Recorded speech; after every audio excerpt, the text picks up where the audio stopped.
La palabra de nuestro Dios dice: cuando pasó el día de reposo, María Magdalena, María madre de Jacobo y Salomé compraron especias aromáticas para ir a ungirle. Sabemos, hermanos, cuando leemos los relatos evangélicos, que el Señor Jesús fue ungido varias veces. Después hablaremos de esto. Fue ungido, por ejemplo, por una mujer que derramó un frasco de perfume en sus pies y los secó con su propia cabellera, los lavó con sus lágrimas. Fue ungido, por ejemplo, cuando después de la resurrección, después de la resurrección, estas mujeres fueron y trataron de hacer algo por el cuerpo del Señor Jesús que suponían estaba allí, etc. Pero estos relatos, hermanos, a final de cuentas nos hablan de la actitud de los discípulos y especialmente de las mujeres frente al Maestro. Lo interesante, hermanos, es que podríamos denominar la compra más inútil de la historia por tres razones. La primera de ellas es porque era una compra para embalsamar a un cuerpo vivo. Empezando por el principio, debemos decir que el término hebreo para describir el comercio, la palabra temurá, proviene de una raíz que significa dar vueltas o recorrer, aludiendo a la actividad ambulante del mercader. Aunque hoy día se relaciona al comercio con los judíos, esta actividad no era la más importante del pueblo de Israel en la época bíblica. Se dedicaban a actividades agrícolas y ganaderas. En ese tiempo el comercio estaba en manos de los extranjeros, concretamente de los cananeos, razón por la cual todavía 1000 años antes de Cristo, Salomón dice en el libro de Proverbios, capítulo 31, versículo 24, hablando de la mujer virtuosa, dice: da cintas al cananeo o al mercader, que era el nombre que se le daba popularmente a las personas que se dedicaban al comercio.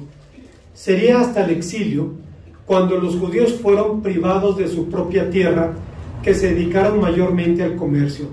Pero estos hechos no deben ser simples anécdotas o curiosidades del pasado. El comercio también debe ser motivo de reflexión para los cristianos. Para Cristo lo fue motivo de acción. Echó a los mercaderes del templo, según nos dice Marcos 21:12, diciendo o acusándolos de que habían convertido al templo en una cueva de ladrones. Hoy en día, por ejemplo, algunos cristianos hablan por un comercio al servicio de los seres humanos y no los seres humanos al servicio del comercio.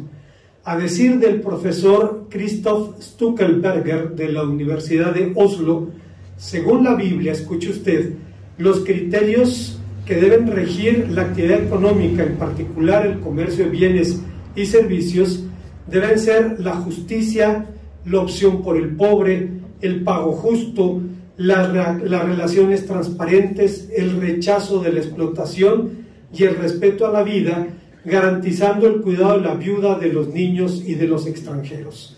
Este debería ser el criterio que normara el comercio y especialmente la conducta cristiana. Ustedes, muchos tal vez recuerden a una pareja de la primera iglesia bautista de Varsovia, una pareja de polacos que estuvo por aquí en nuestra iglesia hace algunos años. Era interesante porque la mujer hablaba inglés, español, el hombre inglés y polaco, y entonces el sermón la mujer tenía que traducírselo a él, y había un doble sermón, había un sermón allá en las bancas y otro acá, pero a final de cuentas se trataba de que se entendiera de qué se hablaba. En algún momento esta pareja me comentó que en Polonia, cuando hay una reunión social, cuando hay una fiesta de la iglesia, si van a servir café, tiene que ser socialmente responsable. Es decir, un café en el que el productor haya recibido el precio justo, en el que los intermediarios no se quedaran con las ganancias, sino fuera un trato directo entre el productor y el distribuidor. Decía, es un criterio fundamental de la ética cristiana en Polonia. Y si ven una marca comercial que no llena esos requisitos, y la mayoría de las que conocemos estarían en esa categoría, simplemente no se utiliza. Esto significa, hermanos, que para algunos cristianos estos asuntos son realmente serios. Pero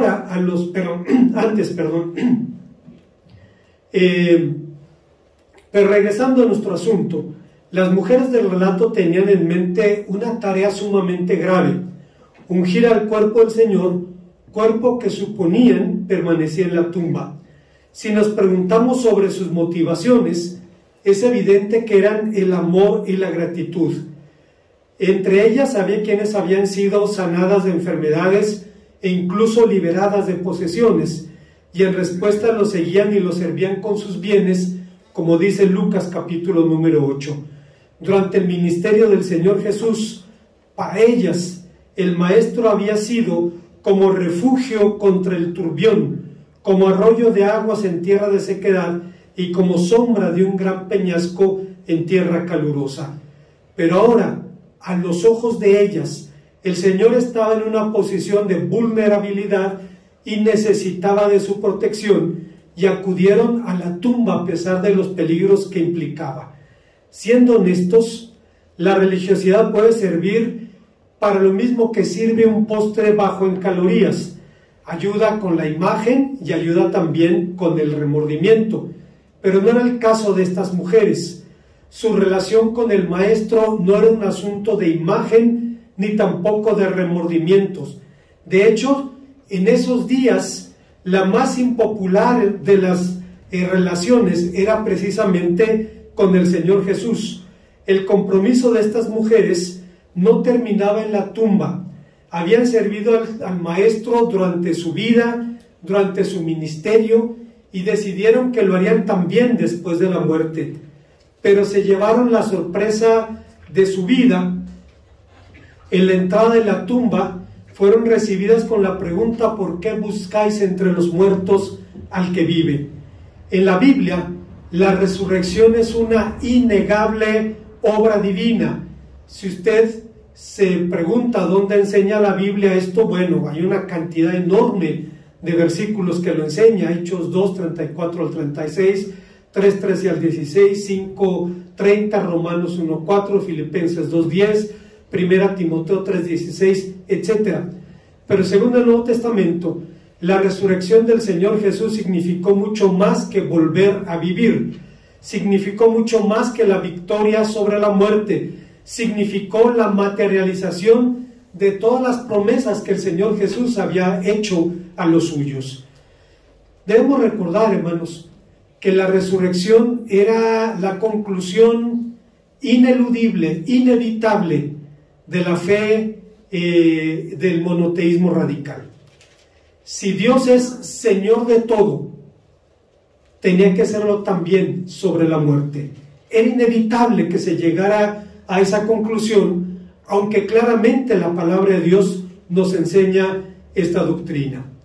Hay una segunda enseñanza que encontramos en este pasaje, y es que esta fue la compra más inútil de la historia, porque fue una compra para preservar un cuerpo incorruptible.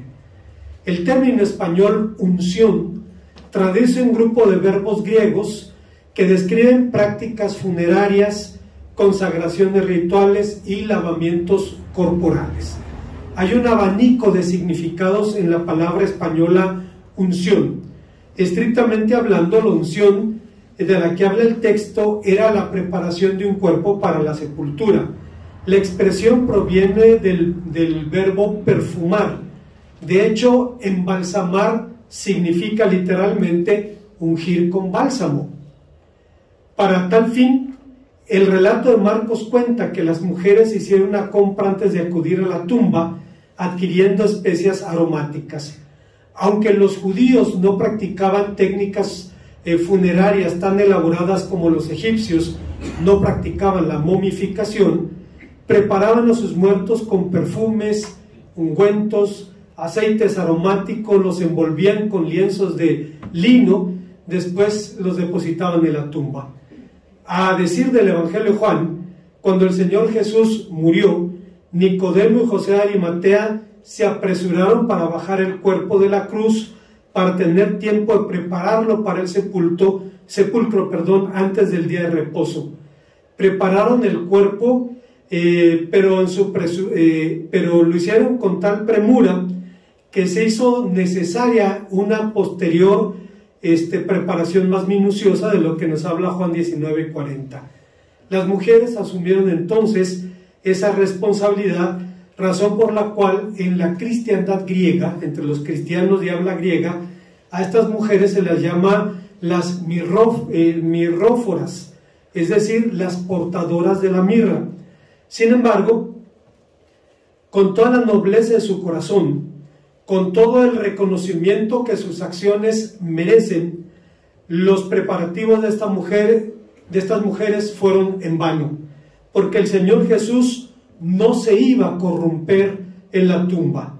1000 años antes, su padre David había dicho en el Salmo 16:10, no dejarás que tu santo vea corrupción. Un Señor inmutable, incorruptible, es la garantía de todas sus promesas. El apóstol San Pedro utiliza el mismo adjetivo cuando habla de la herencia que Dios ha preparado para sus hijos en el cielo. La base de semejante promesa es precisamente la incorruptibilidad del Señor Jesús, cualidad que no se limita a su carácter moral, se extiende a todo su ser, incluido su cuerpo. Como Carlos Spurgeon decía, esto es un noble aliento para todos los santos, todos los que han de morir, pero se levantarán, y aunque ellos verán corrupción, con todo resucitarán para vida eterna. La resurrección de Cristo es la causa, las arras, la garantía y el emblema de la resurrección de todos los creyentes. Lo que Carlos Spurgeon estaba diciendo, en otras palabras, es que inevitablemente cuando muramos veremos corrupción. Pero dice, la resurrección de Cristo es la causa, las arras, la garantía y el emblema de la resurrección que todos esperamos. Hay una tercera y última enseñanza en este pasaje.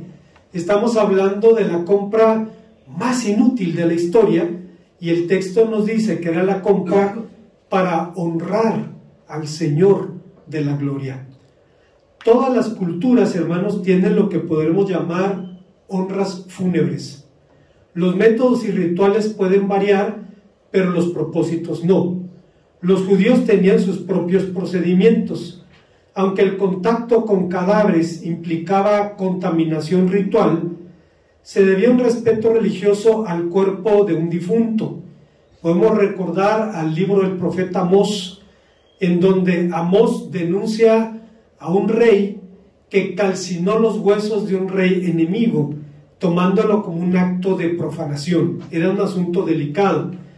Desde la conciencia judía de la dignidad humana, la muerte de cualquiera visto como una auténtica tragedia, pero Rabí Meir decía, si la Shina, si la gloria de Dios se aflige cuando la sangre del impío es derramada, cuánto más cuando es derramada la sangre del justo.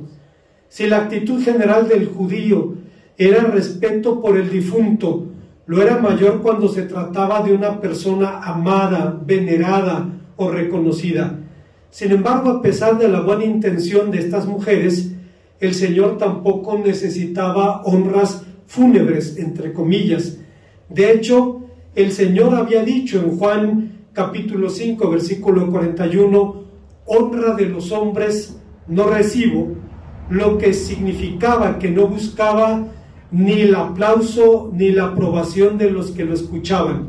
No buscaba la gloria de los hombres, buscaba la gloria de otro, buscaba la aprobación del Padre.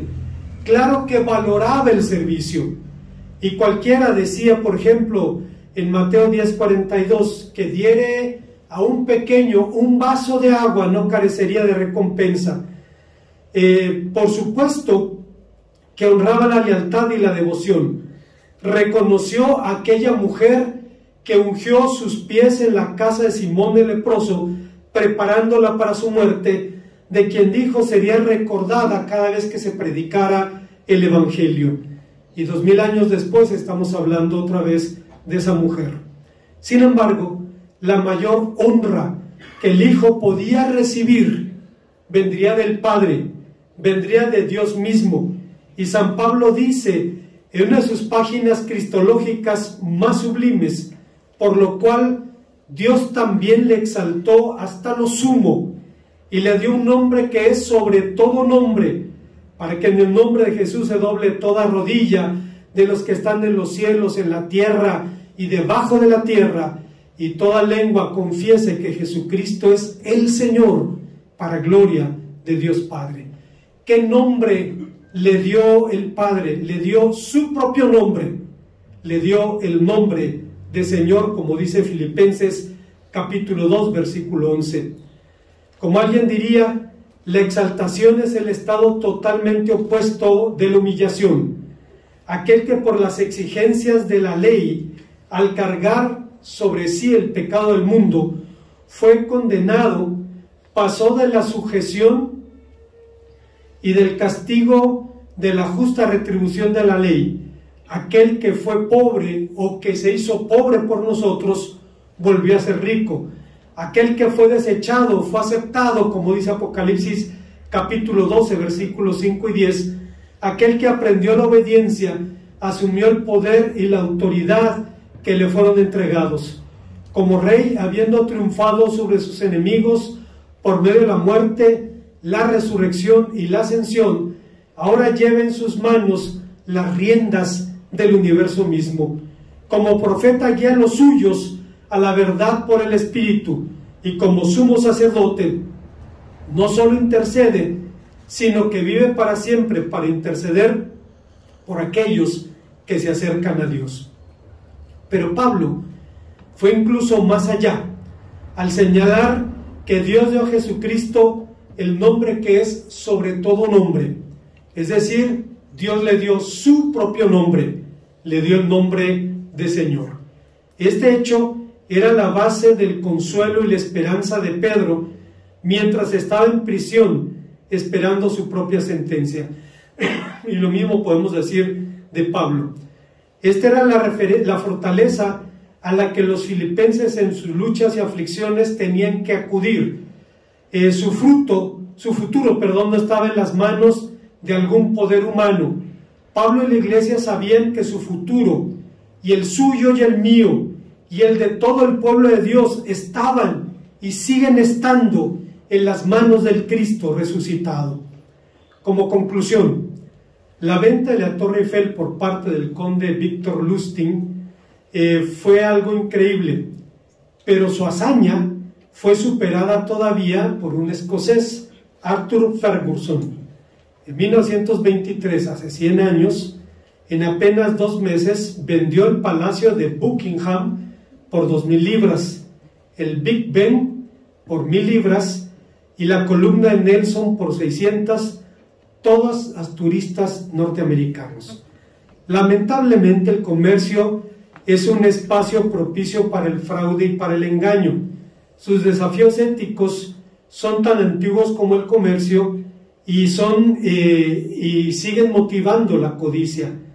Hace 3,000 años, Salomón decía: esto no sirve, dice el comprador regateando, pero después se jacta de su buena compra. Proverbios 20:14. De modo que una compra inútil puede ser consecuencia del engaño, del autoengaño o de la simple ignorancia del comprador. Este fue lo último que ocurrió con las mujeres de nuestro relato, pues ignoraban que su iniciativa era innecesaria. Siendo más precisos, el Señor fue ungido 3 veces. Primero, antes de su muerte, Marcos 14:8. La segunda, al ser bajado de la cruz, Juan 19:38 al 48. En el primer caso, el costo del perfume con el que fue ungido, 300 denarios, era elevado.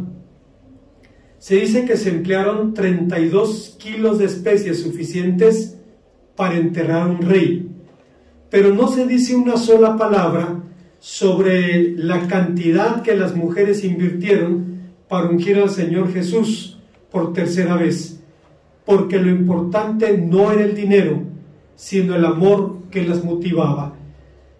Cuando se supera una enfermedad, normalmente la persona no se puede llorar por lo que gastó para la cirugía o para el tratamiento de la esposa, del hijo, del esposo, etc. Salvo contadas excepciones, y conozco solamente un caso, un hombre no va de funeraria en funeraria buscando el servicio más barato para enterrar a su mujer. Al menos conozco un caso que sucedió así. De modo que esta fue la compra más inútil de la historia, no por su monto, sino por su motivo. Seguramente todos haremos en algún momento de la vida alguna compra que nos genere incomodidad emocional, que nos genere frustración, pero en la mayoría de los casos no pasa de eso. Sencillamente las consecuencias se limitan a eso. El motivo de la inutilidad de la compra de las mirrófiras fue que tuvo repercusiones que involucrarían el futuro de la humanidad entera. Dudo que las haya arruinado económicamente, pero sé que las enriqueció espiritualmente.